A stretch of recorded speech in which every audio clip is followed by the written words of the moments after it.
Hey guys, TrishJCB here. One of the games in the Zelda series I adore till this day is The Legend of Zelda Twilight Princess, and I'd like to share with you guys on why we need a game like this again.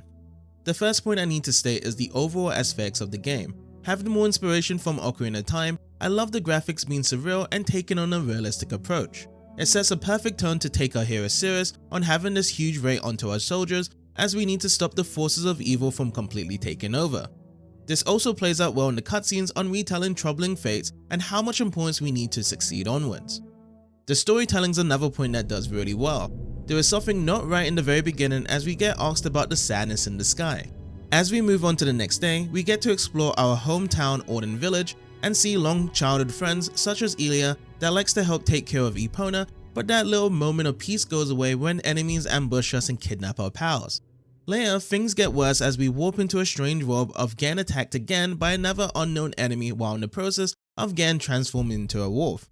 Things just keep getting worse, and it's a long steep climb up from there with the addition of befriending a stranger that needs to work with us to get out of this prison. The characters have remained memorable as our main hero meets several characters along the journey. One of the main characters we have as a companion is called Midna, as at first she likes to tease and use ourselves, going through what she wants for her own means, which then later turns into someone we can trust and get attached to, with herself opening up to us because of her allegiance has paid off from fighting the real evil together. Personally, I like when characters are with us all the way throughout most of the adventure, so they can also experience how we feel when different situation arises.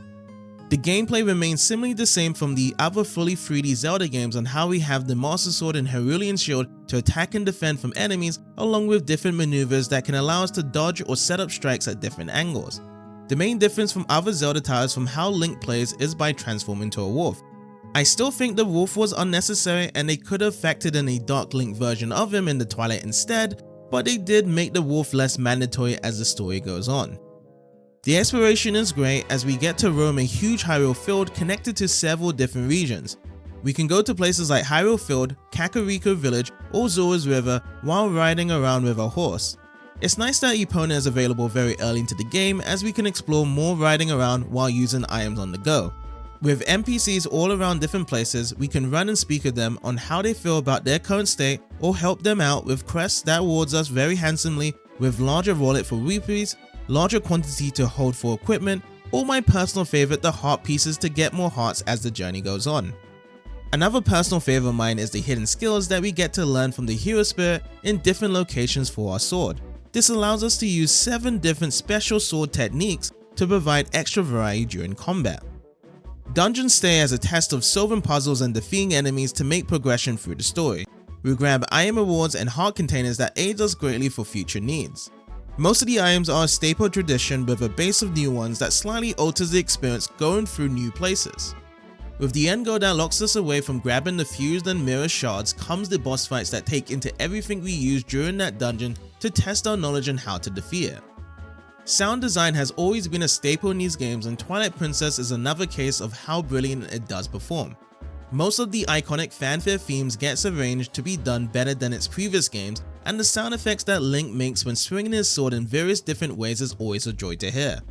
To feel that impact of engagement with each strike he makes or other various action he has to take into account with his adventure.